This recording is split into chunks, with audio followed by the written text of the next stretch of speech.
Y bueno, estamos llegando ya al final de este congreso y estoy acompañada de excelentes representantes, Marcela Collante, la doctora Marcela Collante, la doctora Eugenia Lul y el doctor Diego Abdal.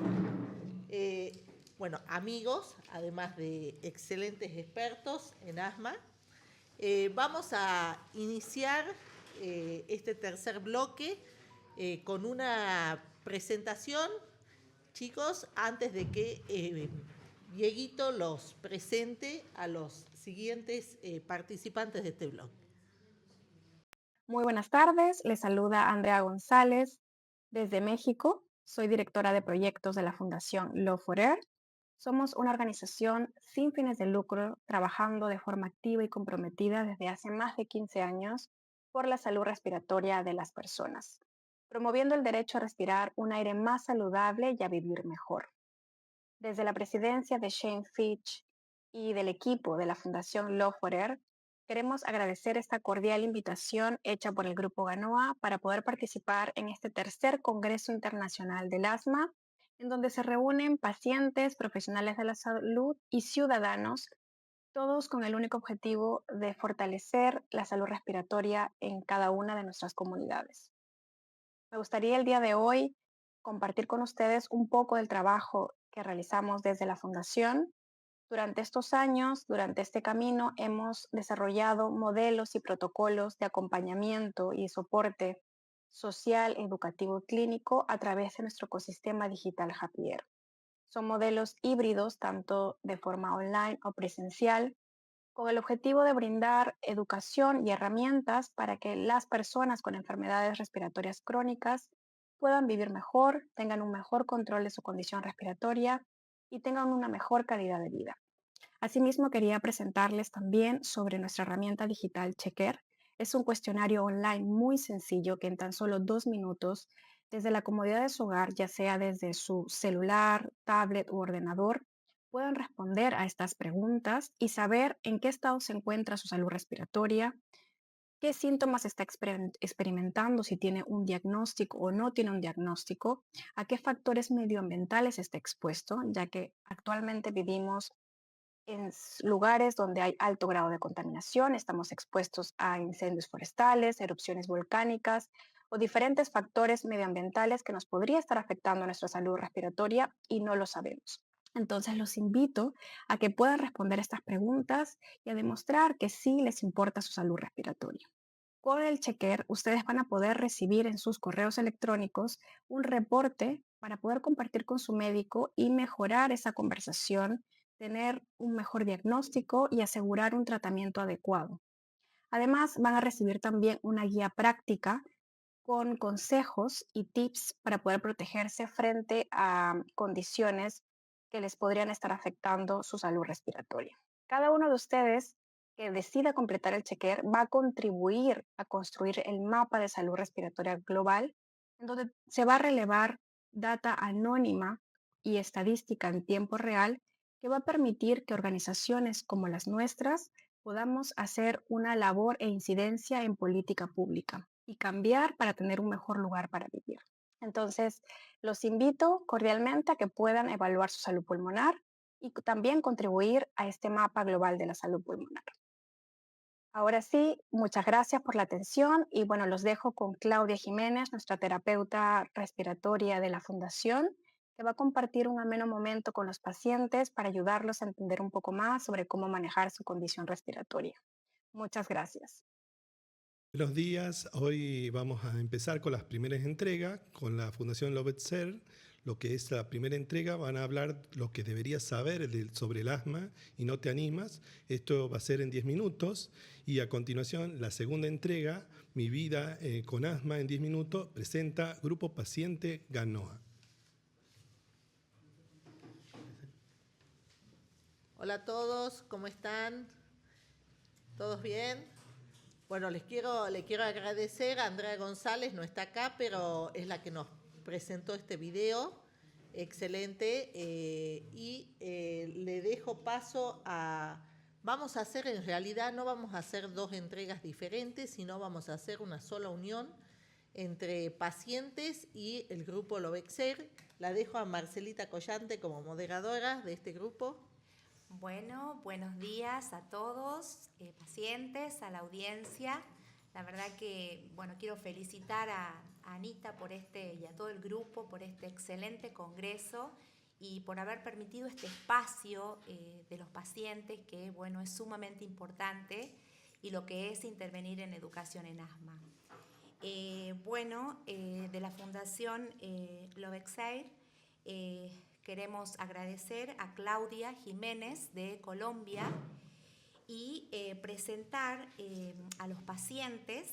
Dentro de los pacientes están Guillermo López, Martín Perea, Iris Franconini y Mirta Muñoz Russo. Les damos la bienvenida a todos.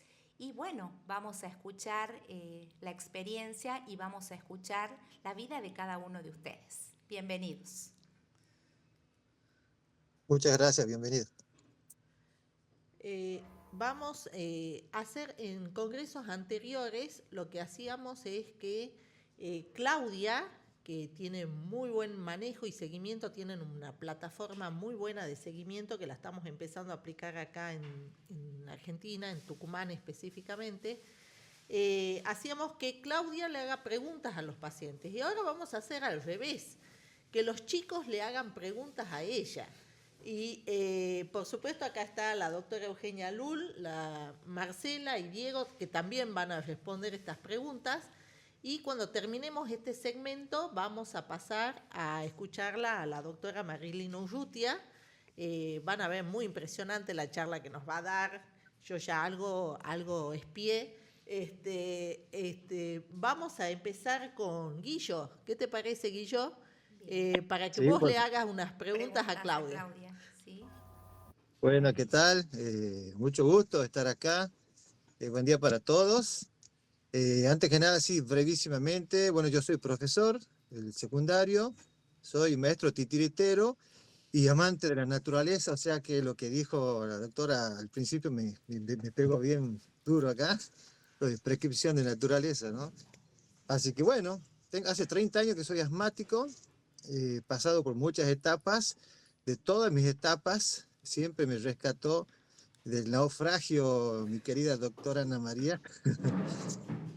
Y tengo dos preguntas, digamos, muy importantes.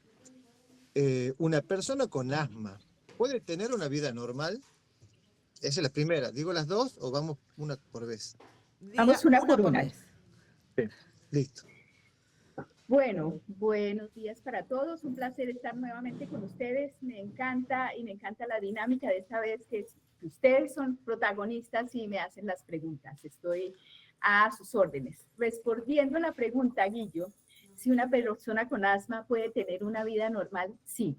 Sí puede tener una vida normal, pero tiene que ser con un tratamiento adecuado. Ese tratamiento que el médico prescribió individualmente para cada uno, porque no es un tratamiento generalizado para todas las personas que tienen asma.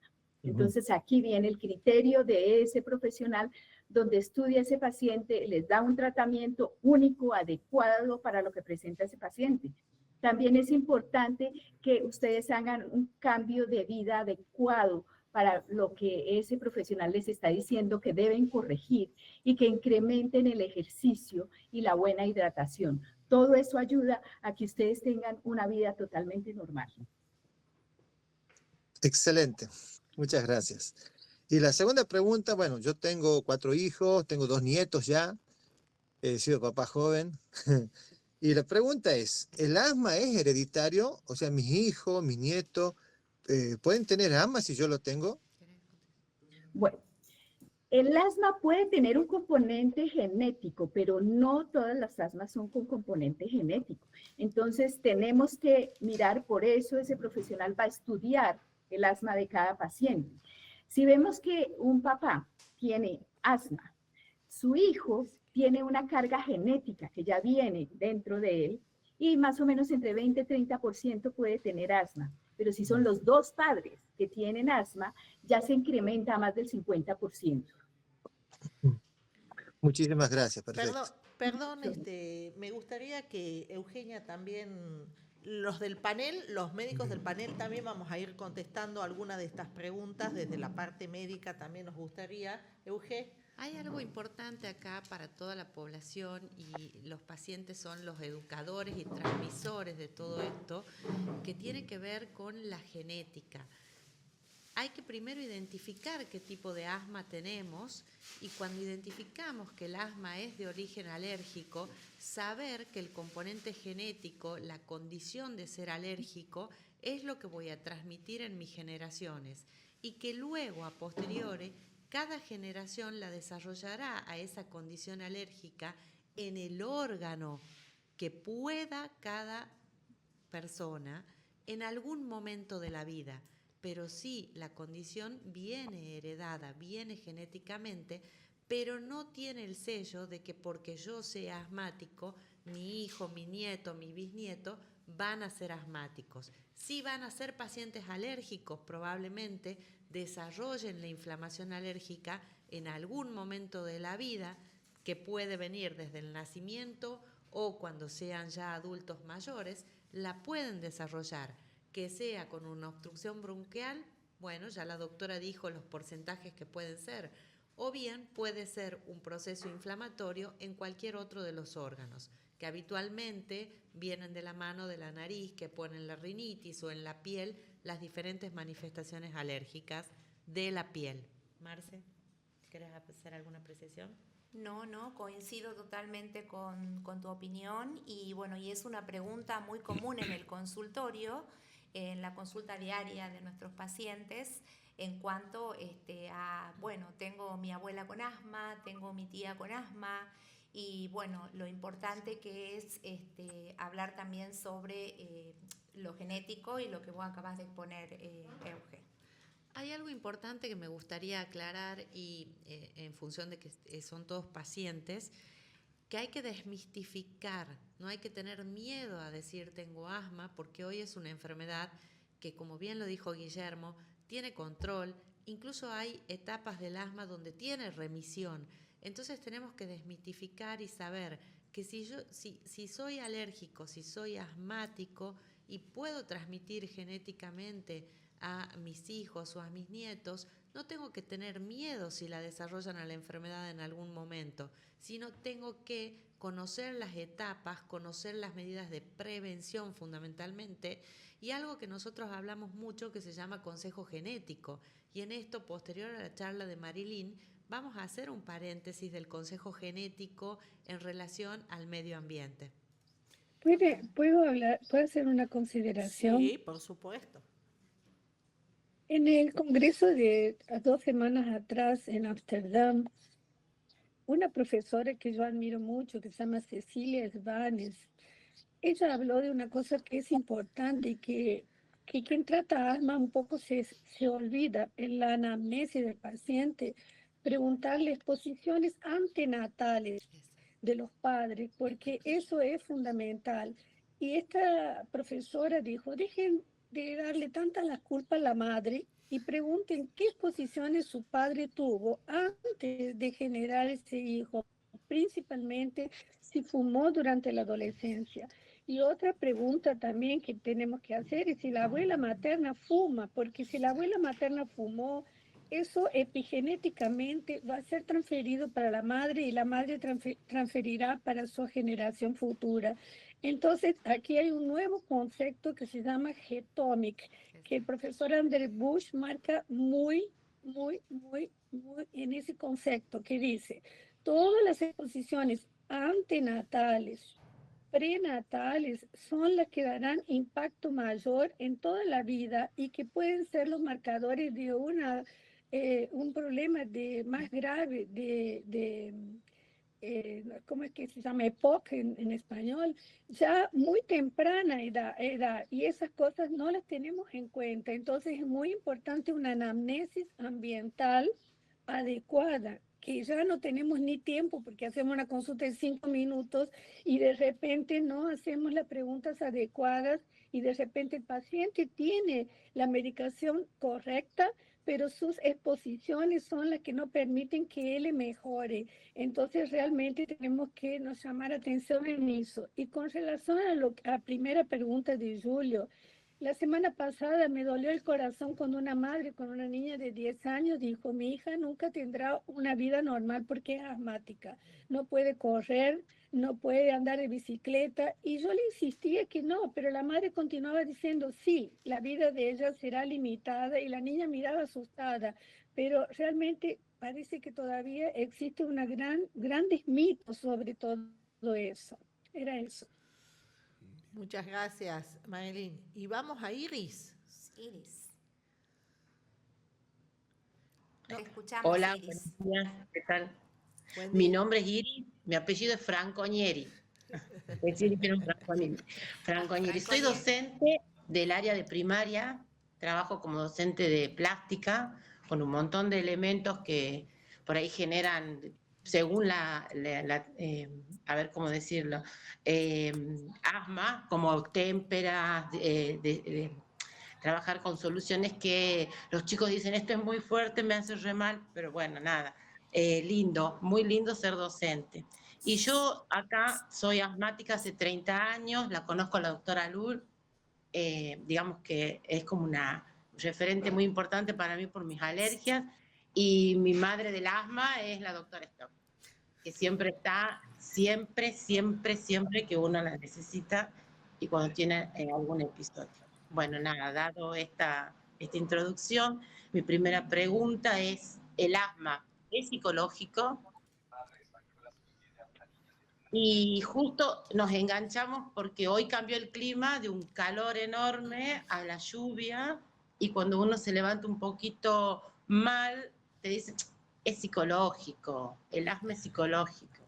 Esa es mi primera pregunta. Bueno, Iris, encantada de verte y te contesto tu pregunta. Bueno, el asma no es psicológica. El asma es una enfermedad crónica, inflamatoria, es el resultado de una inflamación de los bronquios, y ese resultado puede ser por algún exacerbante, algún desencadenante que tenemos. Lo que pasa, y sí toca tener muy claro, que cuando tenemos estrés, cuando tenemos esos miedos angustiantes, cuando tenemos ansiedad, sí es muy posible que eso genere una inflamación, pero no quiere decir que el asma sea psicológica. Dieguito, ¿querés contestar algo? Yo creo que hay muchas cosas que la parte emocional puede activar o como desencadenante la emoción. Entonces, ese potencial que diga que estas cuestiones emocionales pueden agravar la inflamación, sí. Sí pueden, digamos, afectarte un poco más. Entonces, eso tiene que alentarte a superar, a hacer terapias para que, digamos, la acepte a la enfermedad y que puedas salir adelante. El Consejo, el Grupo GANOA, todo el grupo que estamos a estos congresos, permiten romper el hielo, los mitos, favorecer a que nosotros tengamos un apoyo y vencer de a poco todos estos temas. La parte emocional juega mucho en estos tratamientos. Y si hay conocimiento, va a haber un buen abordaje y esto va a pasar a algo menor. Exacto, yo opino lo mismo que vos, Diego, y coincido mucho con el tema también del estrés y de las situaciones emocionales. Y me quedó muy grabado lo que dijo esa niña de 10 años que no puede hacer una vida normal con asma, y transmitir por parte de ustedes, que son pacientes expertos, al resto de los pacientes, de que un paciente con asma puede hacer una vida completamente normal con su asma controlada. Esto me parece que es un mensaje que se debe transmitir mucho a la comunidad. Otro tema, perdón, Euge, es que ustedes vieron que se está hablando mucho de salud mental, ¿sí? Y es un tema que siempre lo habíamos dejado de lado los médicos, ¿no? Venían los pacientes con ansiedad, con depresión. En las patologías respiratorias crónicas esto está muy unido. Imagínense, ustedes lo saben más que nadie, de tener falta de aire, vivir a veces con falta de aire, tener miedo de tener una crisis o un ataque en donde van a tener falta de aire. A veces muchos pacientes nos dicen que tienen sensación de muerte inminente cuando tienen falta de aire. Es algo terrible. Tenemos que escuchar a los pacientes porque se asocia mucho a un tema. La misma inflamación puede generar también ansiedad y depresión. Está muy asociado. Entonces, eso es algo que los médicos tenemos que empezar a escuchar a los pacientes y tenemos que hacer un apoyo en salud mental.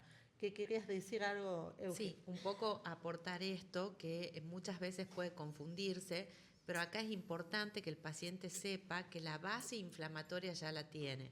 Ya que está Iris, que es paciente mío también, y hay varios pacientes conectados, yo siempre les digo, el estrés es el gatillo, puede ser el detonante, como dijo Diego, puede ser una situación de estrés que detone el proceso de crisis, pero no el asma en sí.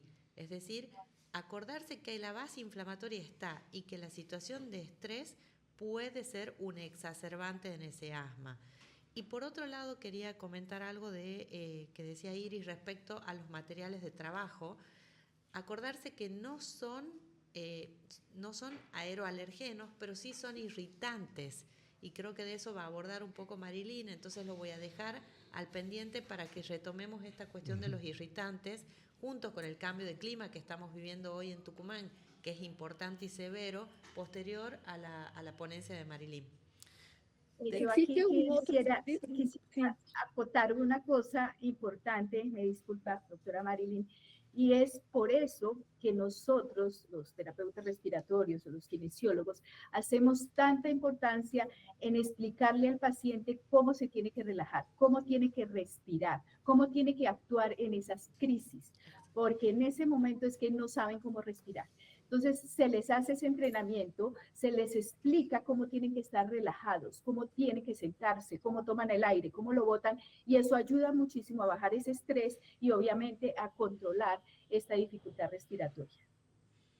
Nosotros estamos haciendo un levantamiento de ecoansiedad, que es un cuestionario aplicado de la relación que la ansiedad que las personas tienen a los eventos climáticos extremos. Y lo realizamos en Río Grande do Sul, que tiene el problema principal de las inundaciones terribles que tuvimos el año pasado, y comprobamos cosas muy serias, que los pacientes asmáticos realmente ya tienen el problema de su ansiedad, de su enfermedad, y de cuando comienza a llover, ellos ya se quedan desesperados y peora su crisis de asma porque están con esa ecoansiedad. Entonces yo les sugiero, nosotros estamos haciendo una pesquisa en toda Latinoamérica sobre eso, les sugeriría que si quieren participar, yo les envío los cuestionarios, porque son cuestionarios muy simples, pero que realmente demuestran el gran problema que esa ansiedad climática está generando en las personas, y que parece que las personas ni se dan cuenta que tienen que ser ayudados, y que los centros de salud mental tienen que estar atentos a ese gran problema que vamos a enfrentar. Gracias, Marilyn. La segunda pregunta, Iris. Bueno, muchísimas gracias. La segunda pregunta es asma y alergia. ¿Es lo mismo? No. No. El asma es una enfermedad crónica de las vías respiratorias, una inflamación de los bronquios. Y la alergia es una reacción exagerada del sistema inmune. ¿Cómo reacciona? Que reacciona a diferentes sustancias, o a diferentes olores, o al humo, o a la contaminación ambiental. Entonces, siempre cuando se tiene todo eso, tiene que controlar estas alergias para que no lleven a inflamación de estos bronquios. En realidad no es lo mismo, pero sí ser alérgico o tener enfermedades alérgicas implica que uno puede desarrollar asma, porque esa respuesta exagerada del sistema inmunológico frente al estímulo medioambiental, o muchas veces a nuestro propio estímulo interno de células nuestras, se representa en un proceso inflamatorio y crónico, debido a que la exposición a ese alergeno es continua, es crónica y es persistente. Entonces desarrolla la enfermedad inflamatoria, y en el caso del asma se traduce en el bronquio. La verdad que qué preguntitas, ¿no? Sí. Están haciendo. Pero yo creo que esto es lo que a veces nos preguntan los pacientes en la consulta, o no nos preguntan y se quedan con la duda de estas preguntas. Así que está muy bueno para que sigamos discutiendo de esto. Hola Exacto. Martín, ¿Cómo están? ¿cómo estás? Martín, Buenos días. Muy bien, muy bien. Uy, te voy a tener que ver, Martín, estás difónico. una Sí. larga Martín.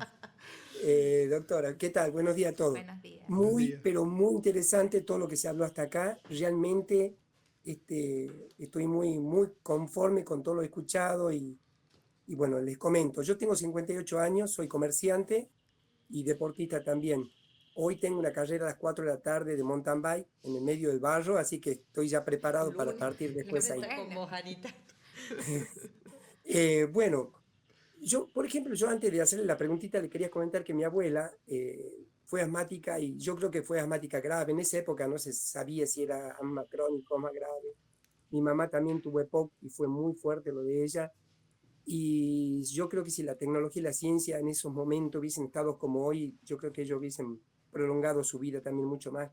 Así que es muy importante los avances científicos que hay. Bueno, mi primera pregunta es, ¿puedo tener controlado yo mi asma? Sí, sí, señor. Puedes tener controlado tu asma, Martín. Es un placer verte y que sigas con tu deporte. Te felicito, que eso sea un ejemplo para el resto de pacientes, que es tan importante tener el ejercicio para tener una vida saludable.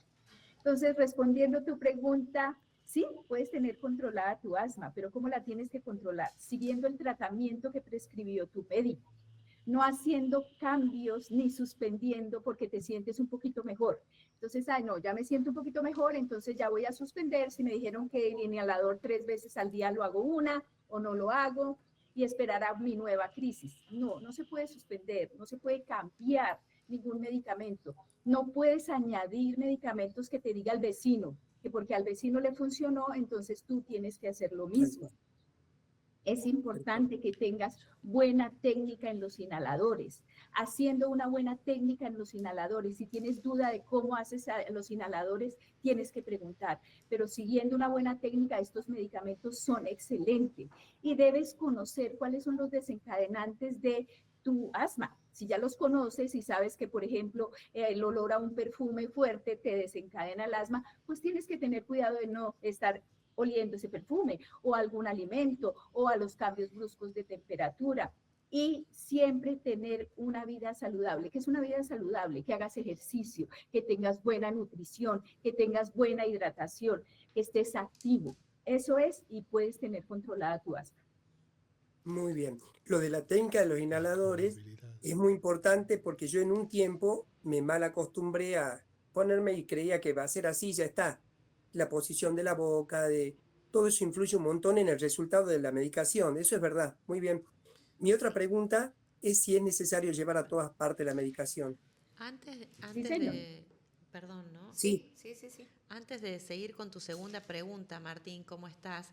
Me ¿Qué tal? gustaría hacer una apreciación y sumar al comentario de la doctora recién, que cuando uno controla su asma, con todo lo que dijo recién la doctora, también debemos controlar nuestras enfermedades alérgicas. Si el asma es de origen alérgico, puedo controlar la inflamación bronquial muy bien con la medicación, las técnicas, la actividad física, pero debo recordar de controlar también la enfermedad alérgica de la vía aérea superior, la enfermedad alérgica de la piel, la alergia a los medicamentos y mi alergia a los alimentos.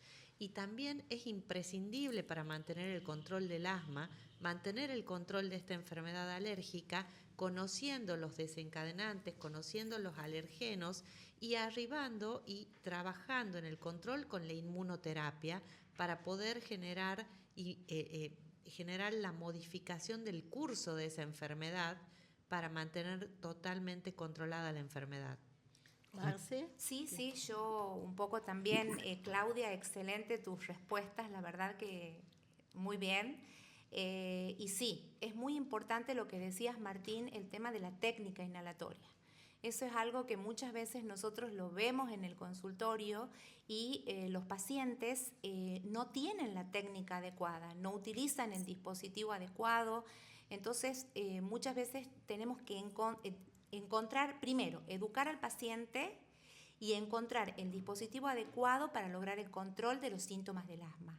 Y de esa forma llevar una vida completamente normal. Realmente te felicito porque sos deportista, porque haces mountain bike. La verdad que eso es a lo que nosotros tenemos que apuntar, al control total del asma y que la persona, como en tu caso, que sos deportista, pueda realizar una vida totalmente normal. Así que coincido totalmente con vos. Dieguito, Bueno, yo quiero aportar algo a lo que sumar a lo que digo Claudia y bueno, y ayudarte un poco, Eduardo, y a todos los pacientes, que no es tan solo tener el asma controlado, también las comorbilidades, enfermedades que tienen asociada al asma que pueden agravar, porque yo puedo hacer un buen tratamiento, una adherencia, una buena técnica, pero si el reflujo gastroesofágico, mis problemas, digamos, de adicciones, digamos, a lo que es hábito de tabaco o estar en un ambiente que me puede desencadenar, puede agravar mi rasgo tratable. Entonces, eso es importante sumar a todo lo que es el control del asma. No tan solo tener en cuenta el asma, sino las enfermedades que están asociadas al asma y que me la pueden agravar. Totalmente. Perfecto. Bien. ¿Querés Bien. hacer la Muy segunda pregunta, Martín? Sí, si era necesario llevar la medicación a todos lados como si fuesen una billetera. Sí, Martín, es importantísimo llevar los medicamentos a donde tú vayas. Tú tienes que llevarlos al día, llevarlos todos, porque no sabemos en qué momento te va a presentar una crisis. Y además, fuera de eso, cuando tú los tienes, así como dices en tu maletín, eso te da seguridad. Es importante que siempre tengas los medicamentos y que sepas que están al día, que no están expirados, que llevan la cantidad suficiente, que los almacenes en los sitios donde tienes que almacenarlos, porque si no, si tienes un medicamento que no puede estar expuesto a la luz o al polvo y lo tienes así, cuando lo vas a utilizar no tiene actividad. Entonces tienes que tener muchos cuidados, pero sí debes llevar todos los medicamentos a donde vayas. Una consultita. A mí me pasó una vez, yo hago mucho campamentismo, y me pasó una vez que yo tenía la medicación, pero a otra persona que estaba conmigo le agarró un ataque de asma. Entonces le compartí digamos, mi rescate y, digamos, se pudo calmar, se pudo mejorar. O sea que también por ahí uno piensa en uno mismo y le sirve al otro también. Perfecto, sí, totalmente, totalmente. ¿Ah? Les quiero aclarar una cosa. Hay dos tipos de medicación para el asma, ¿no? La medicación que llamamos de mantenimiento, que es lo que tienen que hacer todos los días. Eso contiene un antiinflamatorio que es un corticoide inhalado, pero a veces le decimos a los pacientes, pero yo no quiero usar corticoides, pero ese corticoide, como lo damos inhalado, no tiene efecto sistémico, no es lo mismo que tomar un corticoide por boca o inyectarse un corticoide. Esa medicación le llamamos de mantenimiento y le decimos al paciente, este medicamento lo tenés que usar todos los días, porque estés bien o estés mal. Es como tomar la pastilla para la presión arterial. Ustedes toman, si tienen hipertensión, no toman la pastilla cuando tienen hipertensión, la toman todos los días, así tengan la presión normal. Con esto pasa lo mismo. Hay que usar la medicación todos los días, así estén bien, sin síntomas, para mantenerse sin síntomas. Pero hay otros medicamentos que se llaman broncodilatadores, nombre, por ejemplo, salbutamol, es el que más tenemos en Latinoamérica, albuterol en algunos países de Latinoamérica, que lo usamos, como se llama, de rescate, o a demanda o en caso de necesidad. Ese es el que generalmente portamos si llegamos a tener síntomas extras que podemos usar esa medicación de rescate. Ahora, hay un concepto que siempre le enseñamos al paciente. Tu medicación es la de mantenimiento, la que tiene el antiinflamatorio. Esa es la que te previene que no hagas una crisis. Pero si vos estás usando rescate y todos los días estás usando la medicación de rescate, el broncodilatador, o estás usando mucho rescate, tenés que ir al médico. Porque a veces ese puede ser el primer síntoma de que estás por empezar a hacer un ataque o una crisis de asma. Cuanto más rescate estés usando, peor control tiene tu asma.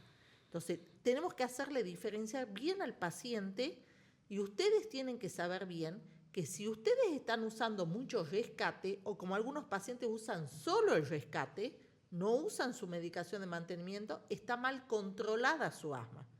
Entonces, si está bien controlada el asma, ustedes solamente deberían usar la medicación de mantenimiento. Eso significa que está bien controlada el asma. Entonces, por favor, no usen solo rescate y no suspendan su medicación de mantenimiento. Eso es lo que va a evitar que ustedes hagan una crisis y que puedan llevar una vida normal, como estamos diciendo hasta ahora. ¿Me permite, profesora? Sí, por favor, la profesora es usted, Marilyn. Respeto muchísimos conocimientos. Les voy a decir lo que yo les digo a mis alumnos, que les digan a los pacientes que el salbutamol se enamoró del Clenil o de la budesonida o del, en el caso que nosotros usamos beclometasona. Se enamoraron como cuando nosotros nos enamoramos por la primera vez, que no podíamos dejar de estar juntos. Si llegaba la noche, ahí nos sentíamos mal. Entonces, si el paciente usa beclometasona, que en el caso de nosotros es gratis, y usa el salbutamol, entonces los va a llevar siempre a los dos juntos. Y va a usar todos los días beclometasona como corticoide inhalatorio, pero si tiene una crisis, va a usar los dos juntitos, el salbutamol y la beclometasona, porque están enamorados, ellos no pueden separar. ¿Y por qué eso? Porque estoy usando broncodilatación y contrainflamación. Entonces, la cantidad de veces que voy a usar el salbutamol será menor si los uso en el rescate a los dos juntos. Entonces, yo pienso así, nunca se olviden cuando se enamoraron por primera vez y mantengan los dos juntitos en el bolsillo. Y también les hago una pregunta generalmente al paciente así cuando viene solo. ¿Usted dejaría en casa quién? ¿Su mujer o el salbutamol? Y ahí entonces el paciente se ríe y dice, mi mujer. Bueno, dice mi mujer, entonces significa que tiene que usar un corticoide inhalatorio porque está usando mucho salbutamol. Entonces es una manera de que él entienda que está se tratando mal, porque ya que elige dejar a la mujer en casa, entonces es porque realmente es más necesario el salbutamol, ¿no? Bueno, pero es que uno tiene que hacer chistes, porque si no el paciente no entiende lo que uno quiere decirle, ¿no? Muy bien, Y aquí es una cosa importante que también quería aclarar a este respecto de este matrimonio.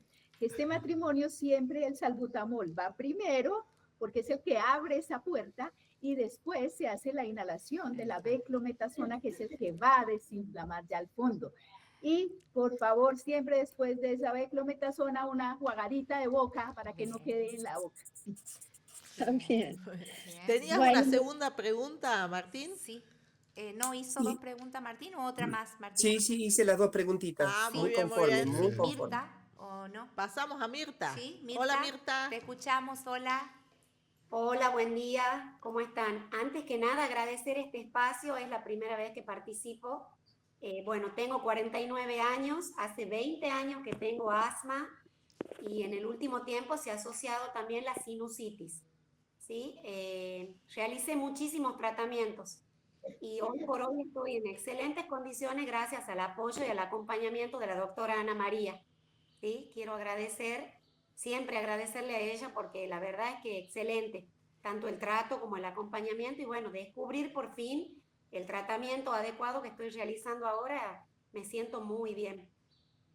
Bueno, mis preguntitas, mi médico me dijo que tengo asma grave, ¿es diferente al resto de los pacientes que tienen asma? Bueno, mira, cuando hablamos de asma grave y asma no grave, el asma común está controlada normalmente con los medicamentos que te está dando tu médico. Está controlada siempre y cuando lo hagas como él está diciendo.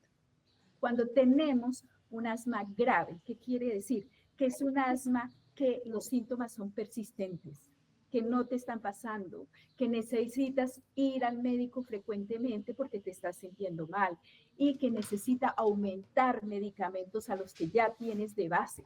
Entonces, ese es el asma grave, ese es el asma que necesita ese tratamiento adicional. Bien, muy sí, no es lo mismo, por supuesto, tener un asma moderada, leve, severa, a tener asma grave. El asma grave requiere otro tipo de síntomas, otro tipo de tratamientos para llegar al control, como ser el uso de los biológicos. Entonces, es muy importante tener, digamos, adherencia a este tipo de tratamientos, y teniendo asma grave o tener asma leve, moderada, severa, con cualquier tipo de asma se puede llegar al control utilizando la medicación adecuada. Así que sí, así Sí, es. digamos, uno puede tener asma grave y con un tratamiento adecuado puede hacer una vida normal, mejorar su calidad de vida, pero también los controles tienen que ser más estrictos, como por lo menos cada 3 meses o como indique el especialista.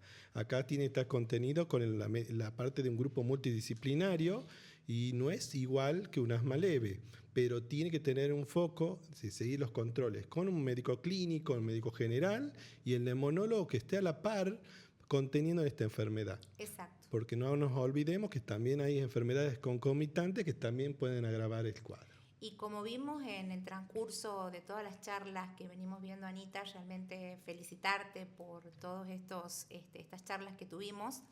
La verdad que me pareció sumamente interesante la charla de ayer, que era lo que es el primer nivel al tercer nivel, o sea, la asistencia de los médicos de atención primaria y la conexión con el asma grave. O sea, cómo llegar a ser el nexo de unión para lograr esa conexión de lo que es la atención primaria con los de los hospitales de tercer nivel hasta llegar a las unidades de asma grave para poder darle a ese paciente que está siendo asistido en el primer nivel de atención la oportunidad de recibir un tratamiento adecuado en las unidades de asma grave. Es así. Ana, con todo lo que el grupo GANOA y conjuntamente con el Estado, está tratando de romper todo ese hielo y tratar de abrir a que todos los pacientes, digamos, todos los médicos generales, clínicos, puedan abordar y tratar el asma, identificar al grave y derivar al médico neumonólogo. Eso es importante. Entonces eso se está cambiando. Nosotros tenemos experiencia y bastante buena experiencia acá, por lo menos en Tucumán, y estamos tratando de replicar en toda la Argentina y eso vamos a tratar después de mostrar. Y los médicos generales nos están dando mucha enseñanza y quizás nos están dejando la boca abierta, porque la verdad que uno subestima y la verdad que ellos que tienen que ver todas las enfermedades, el asma la están incorporando y están empezando a tratar y animarse a identificar los leves, moderados y graves y saber derivar. Por supuesto, yo creo que con la capacitación constante, Diego, eso se va logrando, se está logrando. Y bueno, recordemos que ellos ven el 80% de los pacientes con asma en el primer nivel de atención. Entonces tienen un gran caudal de pacientes y bueno, creo que el diagnóstico precoz y la derivación oportuna es lo más importante. Bien.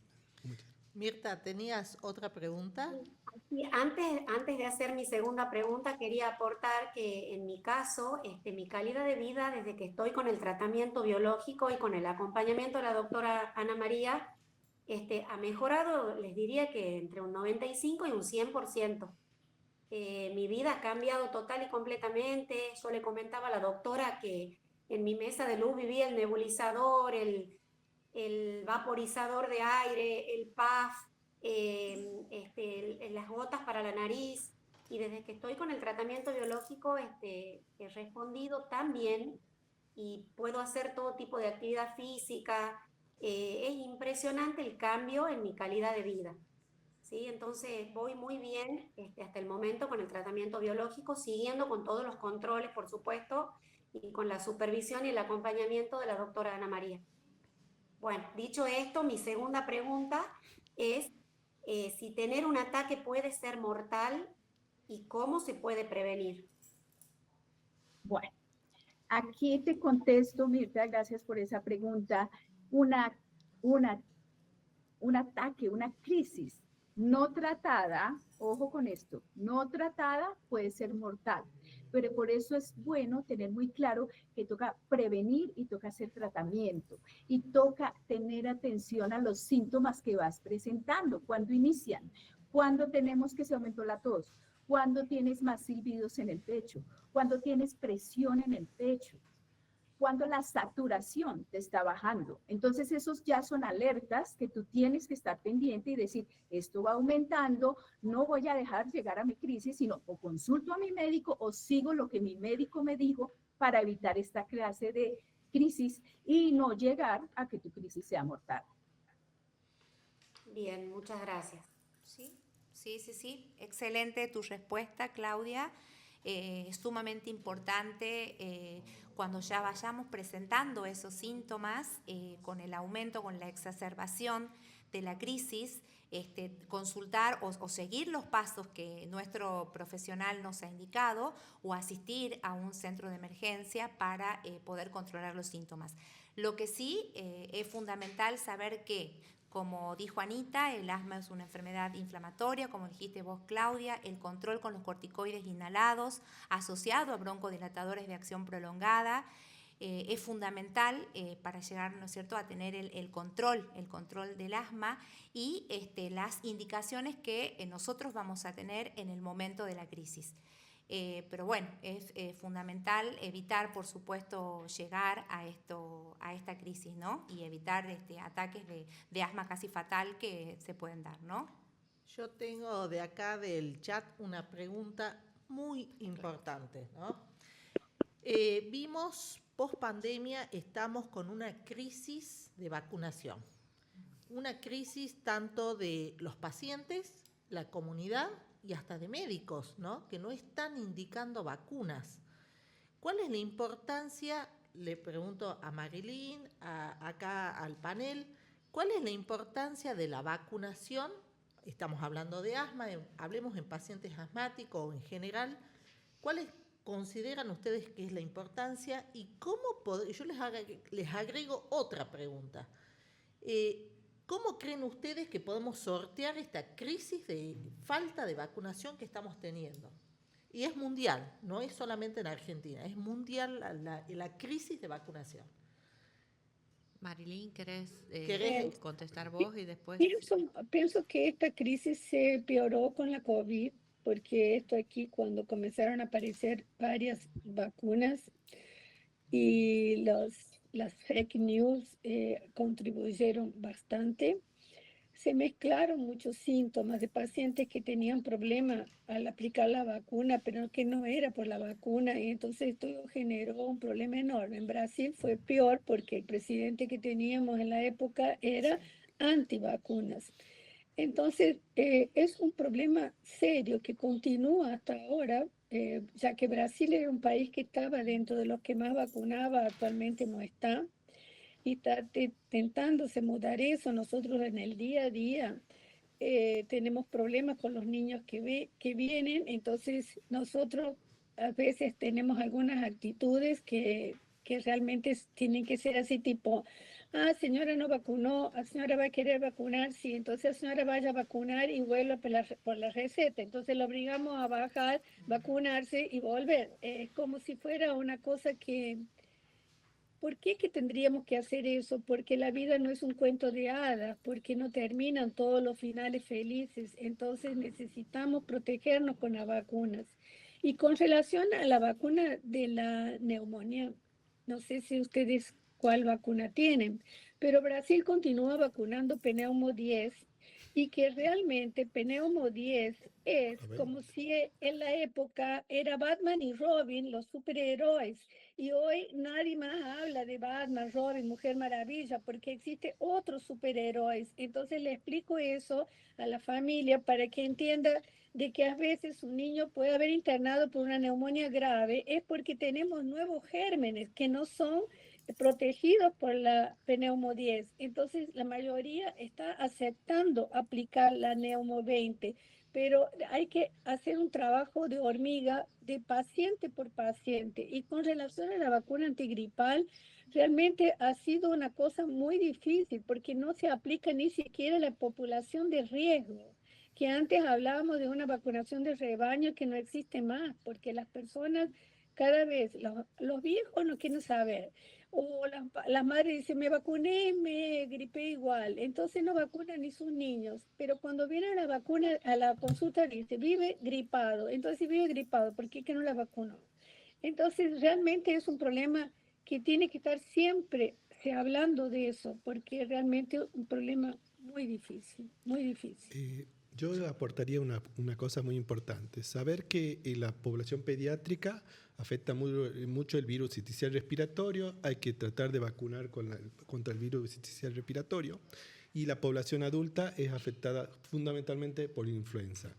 Generalmente la inflamación neutrofílica está dada por la influenza, entonces eso agrava mucho más al paciente que sobre todo tiene un asma. Entonces hay que convencerse que a la vacunación antigripal hay que incorporarla y hay que agregarla a nuestra agenda, y nosotros somos los responsables de reproducir en los medios, en las redes, para potenciar. Yo creo que el hecho de que se haya hecho, yo coincido, el tema de Marilyn, el tema de la pandemia ha roto una estructura, y yo creo que la diversidad de vacuna ha hecho que el concepto se distorsione. Tener una vacuna moderna, una AstraZeneca, y eso el paciente un poco que dice, bueno, me estoy poniendo todas estas, y no hace el potencial que nosotros hemos educado. Si nosotros vacunábamos con una vacuna cada 2, 3, 4 meses, hacíamos el pool.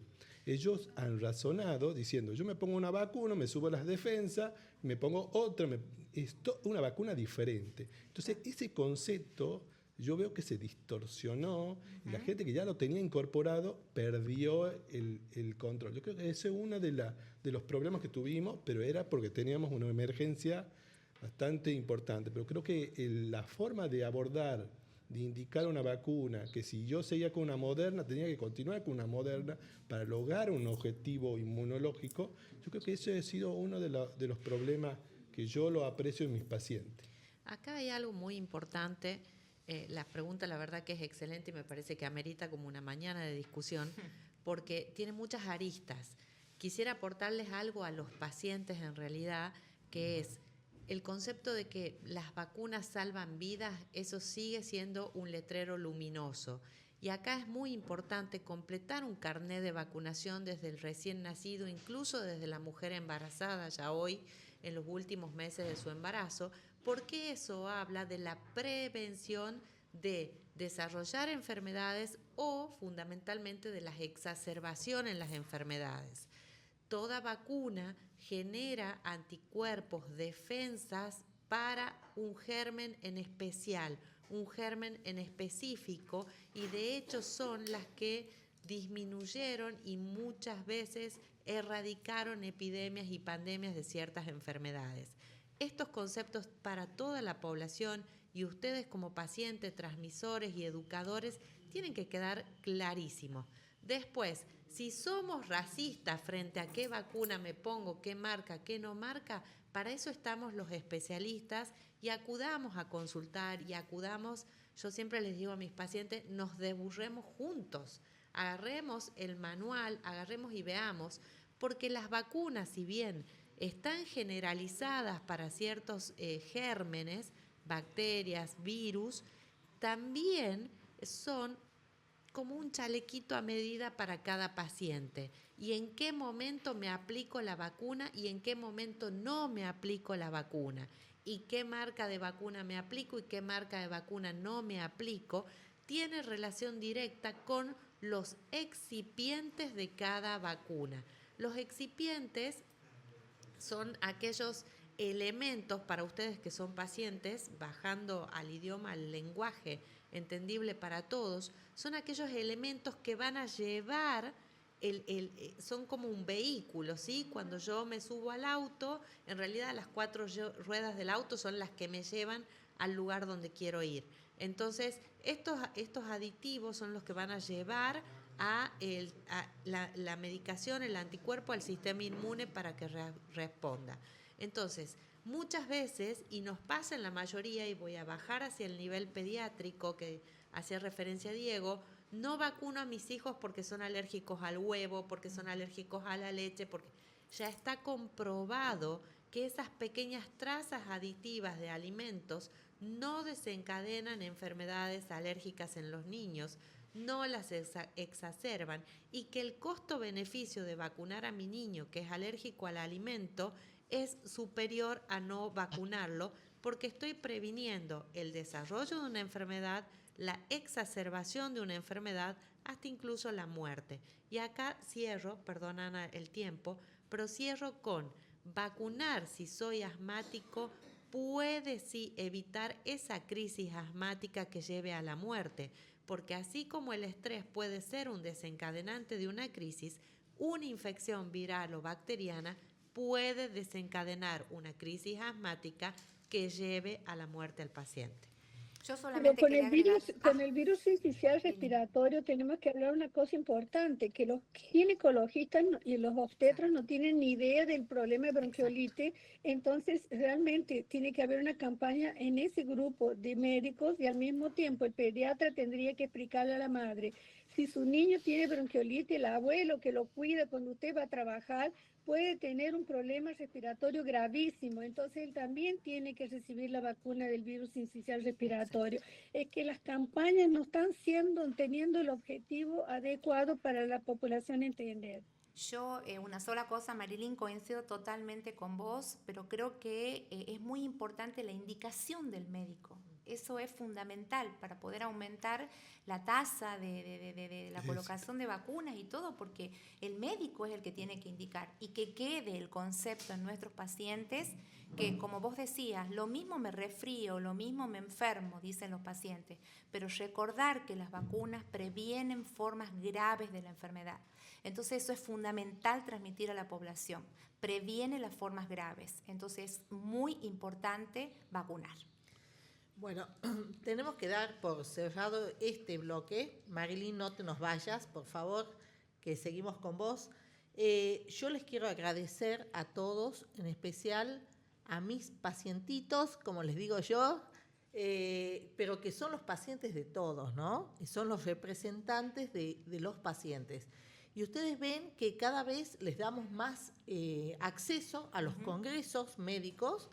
Empezamos con una pequeña participación en el primero, más participación en el segundo, y en este les dimos todo un bloque. ¿Por qué? Porque firmemente creo, que todos ustedes como pacientes tienen que participar de su enfermedad, tienen que participar en las conversaciones en congresos, en jornadas, en los médicos, y participar con responsabilidad de los tratamientos. Tienen que ser consensuados con ustedes los tratamientos que les damos, y en el futuro van a participar también en el desarrollo de protocolos de ensayos clínicos que ya se está haciendo. Ya no son solamente médicos o científicos que desarrollan nuevos tratamientos, sino que se les da participación a los grupos de pacientes. Así que yo les agradezco un montón. Como siempre, la incorporamos a Mirta, y vamos a generar a partir de hoy el grupo de pacientes de GANOA, en donde vamos a tener más participaciones, más charlas y más participación del público de pacientes y de la comunidad. Bueno, les agradezco mucho. Bueno, continuando con el semejante bloque que tuvimos recién, vamos a continuar con la tercera entrega. Esto va a estar a cargo de la doctora Marilyn Urrutia Pereira de Brasil, y va a hablar durante 10 minutos, mejora tu calidad de vida. Vamos con eso. Hola a todos. Agradezco a GANOA por me permitir hablar de un tema muy importante que está incluido dentro del título que se me ha ofrecido, que es mejorar tu calidad de vida. Y les pregunto, ¿has oído hablar de los contaminantes ocultos? La salud comienza en casa. A veces el ambiente puede ser de refugio o de riesgo si no conocemos algunos poluentes que podemos estar en contacto dentro de casa y no conocer el impacto que pueden tener en nuestra salud. Así, por ejemplo, cuando hacemos una divisoria de madera dentro de casa, esto elimina un cierto olor que a veces pensamos, es la madera y no le damos importancia, pero ese olor corresponde al formaldehído, que este contaminante puede provocar serios problemas en salud respiratoria, principalmente en las embarazadas. Otros contaminantes químicos pueden ser los bifenoles y los ftalatos, que estamos expuestos tanto en los alimentos, en juguetes infantiles, en mamaderas, en productos de limpieza. También estamos expuestos a retardadores de llama. Por ejemplo, cuando compramos un sofá, no nos importa en saber de qué está hecho. Y sí es confortable. Al mismo tiempo, también cuando compramos un colchón, no preguntamos de qué está hecho este colchón. Esperamos que él sea también confortable. Pero si él está hecho de compuestos orgánicos volátiles, esos compuestos que, por ejemplo, un niño que va a estar expuesto a ese colchón durante varios tiempos, porque no cambiamos el colchón todos los años, esto puede estar relacionado con asma, con efectos neuroconductuales, con alteración de la capacidad cognitiva, con reducción del coeficiente intelectual y deterioro del comportamiento psicosocial. También puede ser ruin para nuestra salud el PVC, que podemos estar expuestos a esto en casas que todavía tengan cortinas de plástico en los baños. También podemos estar expuestos a partículas de aerosol generadas, por ejemplo, por espirales de mosquito, por algunos óleos de cocina, por aspiradores de polvo, por productos de limpieza, por velas, por inciensos o fotocopiadoras de láser. Otro problema serio es el alcohol etoxilado, que es un ingrediente de abrillantador que permanece en los platos lavados, daña la integridad de la barrera epitelial y provoca una enfermedad llamada esofagitis eosinofílica. Otro problema también que puede provocar daño en nuestra barrera epitelial son los ultraprocesados, que contienen principalmente polisorbato 20 y 80, como podemos ver en la foto, son productos que consumimos diariamente. Otro problema muy serio son los microplásticos. Los microplásticos pueden estar en muchos lugares de nuestra casa, tanto en los baños, en la sala de cenar, en el living, puede estar en un estudio y en nuestra habitación que dormimos todos los días. Ellos pueden entrar por inhalación, por ingestión o por vía cutánea y van a provocar enfermedades en todas las edades. Los microplásticos, en general los plásticos tienen distintas nomenclaturas dependiendo del tamaño. Así pueden ser nanoplásticos, pueden ser microplásticos, pueden ser macroplásticos o megaloplásticos. Así vemos que, por ejemplo, cuando lavamos una ropa, la máquina de lavar elimina microplásticos. Estos microplásticos después van ¿a dónde? Al esgoto sanitario. Y después van a los ríos, y después van a los océanos, y después van ¿a dónde? A los pescados que comen todos esos microplásticos que nosotros consumimos posteriormente. Otro problema son, por ejemplo, estas camperitas que todos nosotros usamos, que contienen estos FAS, que después de varias lavadas comienzan a ser eliminados y provocan serios problemas de salud. El desgaste de neumáticos es el mayor problema de polución de microplásticos fuera de casa. Y así vemos que, por ejemplo, imaginen las personas que andan de bicicleta o que andan de moto, la gran exposición que tienen a estos microplásticos. Otra manera que comemos es la manera dependiendo de lo que comemos en nuestra mesa cada día. Dicen que alrededor de una semana nos comemos una tarjeta de crédito y parece que es real porque todo está envuelto en plástico. Otro problema muy importante es el tipo de instrumentos que utilizamos para cocinar. Por ejemplo, estas espátulas hechas de plástico negro no deberían ser utilizadas en el cocimiento de nuestros alimentos porque son hechos de reciclaje de basura electrónica. Pero miren qué interesante la fuente de microplásticos que puede tener en la escuela donde van nuestros niños. Los útiles escolares, botellas de plástico reutilizables, bolígrafos, estuches, reglas, mochilas, alimentos envasados, servidos en los vasos, los platos, los cubiertos de plástico desechable, el envoltorio, las botellas de refresco. Y también todo esto se junta al polvo con fibras de alfombra de la escuela, cortinas, uniformes sintéticos, pinturas, revestimientos de muebles. En la propia agua que los niños toman en el bebedor de la escuela contiene microplásticos. Entonces tenemos que entender principalmente también que otra fuente puede ser los pisos de plástico y los muebles. Los microplásticos también van a perjudicar la fotosíntesis de las plantas y esto va a ser un problema muy serio en el futuro porque esto va a perjudicar las plantaciones principalmente de maíz y de arroz. Al mismo tiempo tenemos otro gran problema que son los filtros de cigarrillo que están compuestos de más de 15.000 hebras de fibras que pueden separarse en microfibras y vemos que estos filtros de cigarrillo son tirados por los fumantes en cualquier lugar. Existen muchas playas que ya prohibieron la utilización de cigarrillos en la playa porque estos filtros cuando quedan, viene la marea y los lleva al mar y los peces lo comen.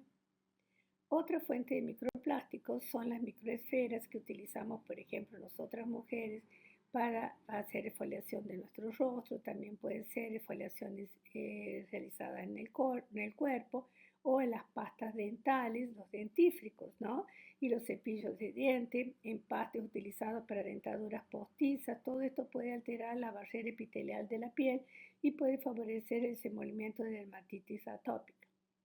Estos microplásticos pueden entrar en nuestro organismo por distintas vías. Puede ser por la placenta, puede ser por la barrera hematoencefálica, puede ser a través de los órganos genitales. Así vemos, por ejemplo, que la unidad fetoplacentaria es vulnerable a microplásticos. Entonces significa que placentas humanas, tanto en el lado fetal, materno o la membrana corioamniótica, fueron encontrados microplásticos que después pasarán al feto. También es encontrado en el bulbo olfatorio, demostrando que es real al pasaje de los microplásticos a través de la barrera hematoencefálica. Otro lugar donde fueron encontrados fueron en el pulmón, donde provocan serias agresiones en el tejido pulmonar, apoptosis de las células y puede provocar aterofibrosis pulmonar. Otros problemas muy serios son los problemas que le traen en el sistema cardiovascular, porque provoca una deteriorización del tejido cardíaco que favorece el desenvolvimiento de infartos y accidentes cerebrovasculares. Otro impacto está relacionado con enfermedades gastrointestinales que puede aumentar el riesgo de cáncer gástrico, de gastritis y de enfermedad inflamatoria intestinal y cáncer colorectal. Aquí vemos la correlación positiva de las concentraciones de microplásticos fecales con la gravedad de la enfermedad inflamatoria intestinal y también puede provocar una disbiosis intestinal y favorecer el desenvolvimiento de alergias alimentarias. También existe un nexo entre los microplásticos y nanoplásticos y diabetes que favorece la señalización de la insulina, el metabolismo de la glucosa, favoreciendo entonces la diabetes, provoca una disbiosis de la microbiota intestinal, aumentando la resistencia a la insulina. También tenemos grandes problemas con los microplásticos relacionados con la parte genital. Esto puede encontrar microplásticos tanto en el semen como en los testículos, como también que favorecen el desenvolvimiento y la progresión de miomas uterinos. También alteran los órganos genitales, perjudican la fertilidad tanto femenina como masculina. Y bueno, y ahora que conocemos todos estos efectos de los contaminantes ocultos, ¿qué actitud vamos a tomar? Por eso que agradezco a Ganoa la posibilidad de hablar sobre estos asuntos para que nos quede algunos cuestionamientos para hacernos cuando llegamos en casa. Todo este conocimiento, ¿qué va a favorecer? Va a favorecer que ustedes puedan hablar con sus vecinos, con sus amigos y contar todo lo que escucharon para que intentemos evitar principalmente el gran consumo de microplásticos que tenemos diariamente. Muchas gracias. Hola Marilyn, ¿estás con nosotros en Sí. el set? Bueno, la verdad que nos dejas impresionado cada vez que hablas de este tema. Yo sé que sos especialista, súper especialista en este tema de microplásticos, por eso te dimos esta charla, porque ya les cuento cómo viene la historia con Marilyn. Nosotros desde ALAT, la Asociación Latinoamericana del Tórax, en una webinar la invitamos a dar una entrevista. Fue muy corto lo que habló, pero nos dejó a todos impactados con el tema. Marcela, vos que estuviste presente. Yo estuve y impactada. todo el mundo nos pedía que te invitemos a hablar un poco más extenso de este tema. La verdad que nos deja impactados porque por ejemplo, esto del uso de utensilios de color negro, cosas que no sabíamos, ¿no? Y yo les cuento con respecto a esto una anécdota. Hace poco tuve una paciente que es una asmática grave, que está con tratamientos biológicos, que venía bien y de golpe empezó a andar mal, y no sabíamos la causa, no le encontrábamos la causa por la que andaba mal. Entonces, se nos ocurre, somos neumonólogos, no alergólogos, como ustedes, se nos ocurre empezar a preguntar la parte medioambiental, dónde dormía, que las paredes, acá en Tucumán tenemos mucha humedad y las paredes tienen mucha humedad, si había hongos en las paredes donde dormía, y sí, efectivamente sí. Entonces empezamos a decirle, bueno, limpie las paredes, cambie los colchones, cambie toda la cuestión ambiental, y la paciente mágicamente mejora. Y estábamos con biológicos, con todos los tratamientos. Así que me parece que es un tema que tenemos que empezar a tener en cuenta en los pacientes. ¿A vos te parece que si me decimos que los cambios en el microbioma son los que, sobre todo en países más avanzados, esto implica que haya más asma, no solamente asma, sino más patologías crónicas como la que acabas de describir, y lo vemos cada vez más? ¿Te parece la influencia de esto de los microplásticos, que esa sea la razón también por la que cada vez vemos más pacientes con patologías crónicas? Sí, el problema es que cada vez tenemos que nos llamar más la atención el impacto que todo esto tiene en el esposoma, porque esa es la palabra clave. Y con relación al microbioma, realmente este fin de semana estuve en Buenos Aires en el Congreso en el Microbioma 2025 y realmente me quedé así impactada, no solo con el número de pacientes, de personas que estaban inscritas, sino con la calidad de las charlas, y una frase me impactó que decía: les recetamos los probióticos a los pacientes y nosotros los tomamos. Y la gran mayoría, la respuesta era no, solo lo prescribimos a los pacientes, pero lo que tenemos que entender es que nuestro microbioma es el que tiene que estar siempre preservado, tanto por lo que comemos y también favorecido por la ingestión todos los días de un probiótico, porque estamos expuestos a un montón de medicamentos. Cuanto más edad, más de medicamentos tomamos y eso todo es alterado. Con relación a esto que habla de la anamnesis ambiental, de aquí a una semana puedo enviar para ustedes la Sociedad de Pediatría rehizo la anamnesis ambiental pediátrica en función de todo lo que venimos hablando sobre todo esto, y lo aumentamos en un tipo de un polígrafo mayor que está todo lo que tiene que ser investigado la anamnesis ambiental. Entonces me parece que eso es una gran contribución para que las personas entiendan que todo esto es un universo a veces desconocido, pero que es necesario investigar cuando entrevistamos al paciente en la primera consulta o cuando tengamos posibilidad de hacerlo. ¿Puedo hacer una especie de pregunta, Marilyn? Tu charla es brillante, como siempre, y acá viene algo que se me ocurre como paciente, ¿no? El paciente dice, en la vida rápida que llevamos y que estamos cada vez más expuestos, porque en la vida rápida y en la cotidianidad, almuerzo en la oficina, con el tupper, con el bols, con el hongo, con el minuto que tengo de tener mi mascota UPA. Entonces, si yo veo toda esta exposición que tengo, que pueden exacerbar mis enfermedades alérgicas, ¿qué tengo que hacer? ¿Qué es lo que pregunta el paciente? ¿Me pongo en una burbuja? Es que, por ejemplo, ¿se acuerdan que existía mamaderas de vidrio y ahora no se encuentran en ningún lugar prácticamente?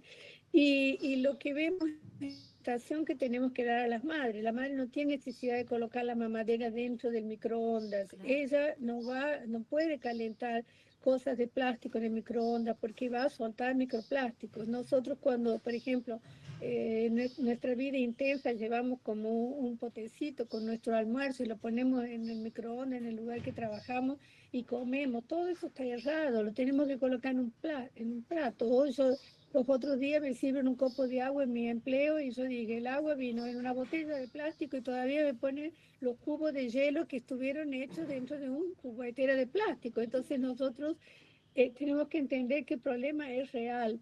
Existe ahora algo que es muy importante, así como existe el Lancet Countdown para nos mostrar todos los años todos los problemas de los cambios climáticos, ahora va a tener el Lancet Countdown de plástico, donde va a tener un compromiso todos los países del mundo, porque va a haber un relatorio anual de los países que más consumen plástico. Entonces va a tener que haber grandes cambios con relación a esto.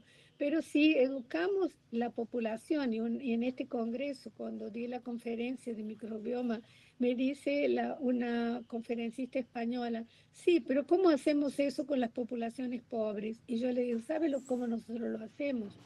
Nosotros hacemos unos banners enormes y colocamos en la sala de espera donde el paciente espera para la consulta y le hacemos con los alumnos lo que llamamos sala de espera de microplástico. Entonces significa que ahí conversamos con ellos, les mostramos las cosas que no tienen que hacer dentro de casa y la grande mayoría, como ustedes, se quedan apavorados, pero entienden que hay que hacer mudanza y cada mudanza comienza por nosotros mismos. Es decir, Bueno, de los tres juntos. Nada simple, es decir, educar al paciente para un cambio de hábitos desde lo doméstico, desde nuestro microambiente que es lo doméstico al macroambiente que es nuestra sociedad. Sí, miren la cosa simple, diente todos los días con un cepillo de plástico, ¿no? Eso ahí realmente nos cae a ficha que, bueno, si ya comenzamos a la mañana ya colocando microplástico en la boca, cuando podríamos usar de repente un cepillo de dientes de bambú, ¿no? Claro. O sea, Marilyn, ya nos empieza a dar ideas. Yo creo que esto estaría muy bueno realizar campañas. Sí. Me parece sumamente importante llegar. Yo quería preguntar a Marilyn, ¿qué medidas de promoción y prevención podemos hacer a nuestra población? Porque la verdad que tampoco ver esta clase que está excelente y no actuar, digamos, que yo creo que acciones. Me gustaría saber qué estrategias podemos hacer de nuestro lugar. Yo, por ejemplo, yo soy referente acá en enfermedades respiratorias crónicas. ¿Qué puedo hacer como una bisagra para mejorar en todo lo que es promoción y prevención en esta área? Así para poder expandir.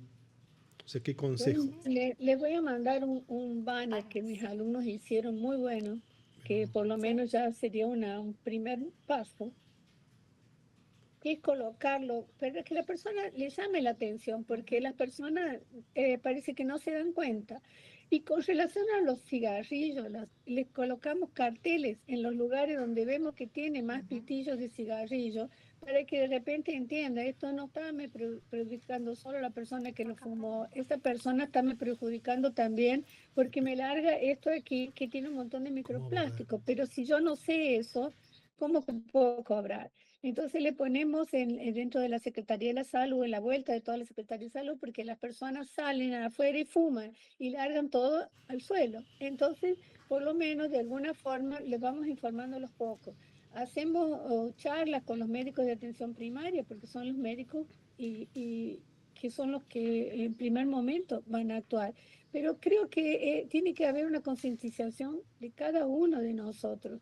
Le digo que no es fácil, porque cuando yo hablo todo esto con mi familia dice, mamá, por favor, menos, ¿no? Pero está bien que no quieren escuchar. Pero una vez un alumno, cuando dio una charla sobre colesterol, HDL, LDL, y hablo de que el problema de eso, todo eso podía estar dentro de los helados, él me mira y dice, doctora, o por ejemplo en aquellos tallarines que son precocidos que le damos a los niños para comida rápida. Él dice, yo vivo dándole esas dos cosas a mi hijo hasta ahora, pero si ahora se las continúo dando, el problema es culpa mía. porque antes no sabía. Entonces creo que eso es la clave. Antes lo podíamos usar porque no sabíamos y ahora que sabemos, ¿qué vamos a hacer? ¿Qué vamos a hacer? Entonces ese es el cuestionamiento del final de la charla. ¿Qué vamos a hacer ahora que sabemos?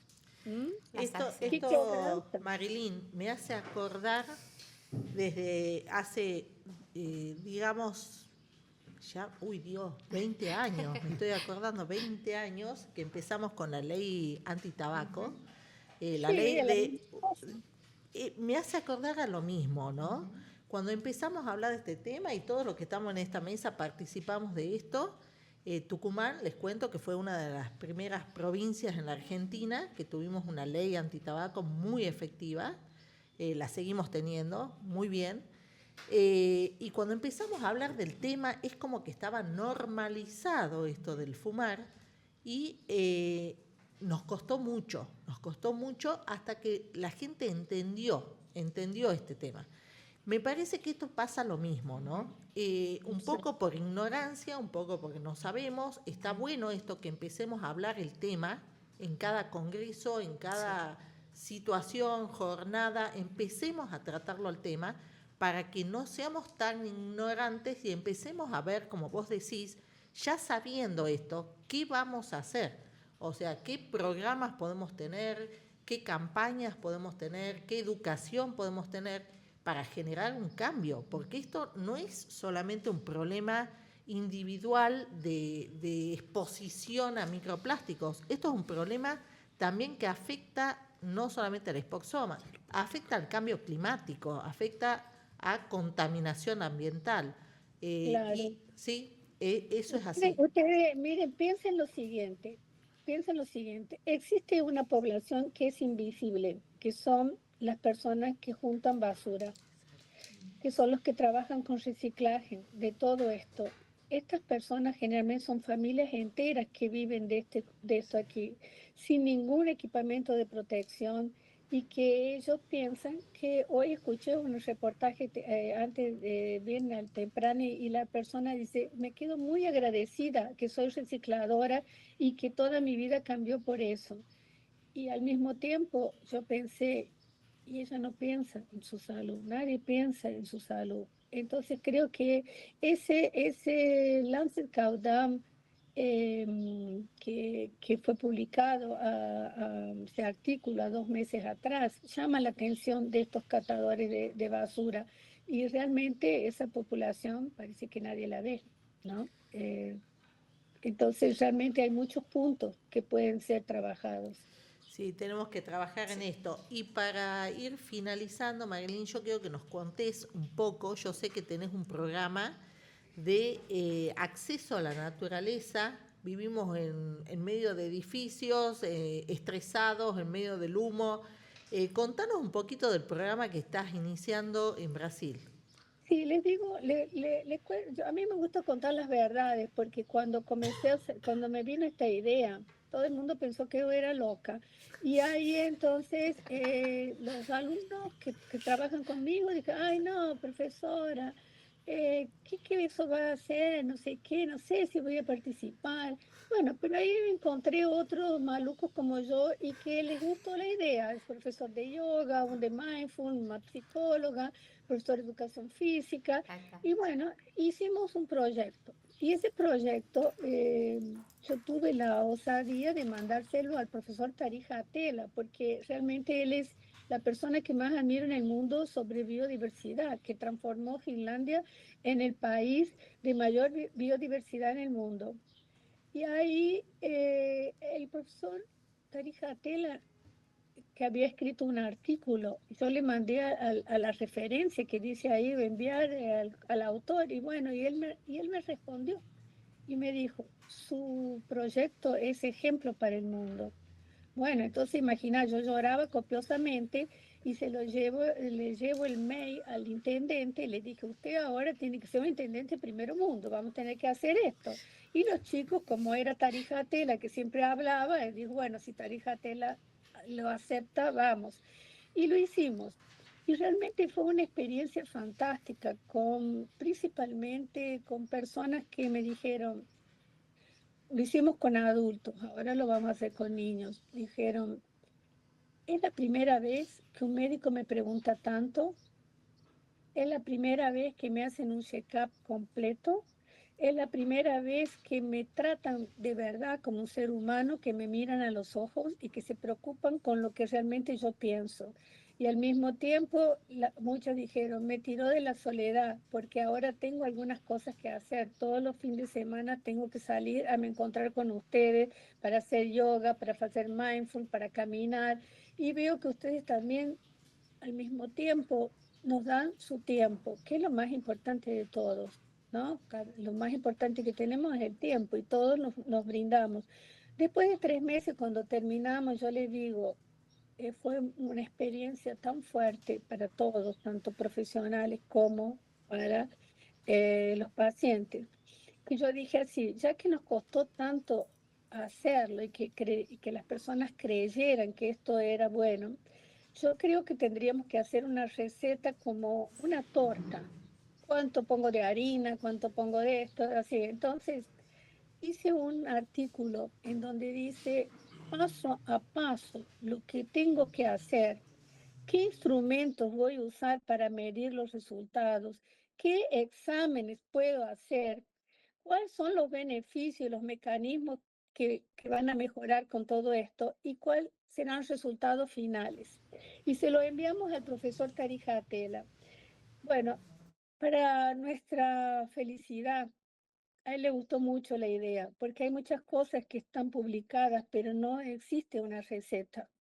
Entonces él es el autor principal junto conmigo del artículo y creo que eso es la mejor cosa que puedo decirles a ustedes, que tener la satisfacción de la persona que uno más admira en el mundo, ser el coautor, eso no tiene precio. Es como dice la tarjeta de crédito Mastercard, no tiene precio.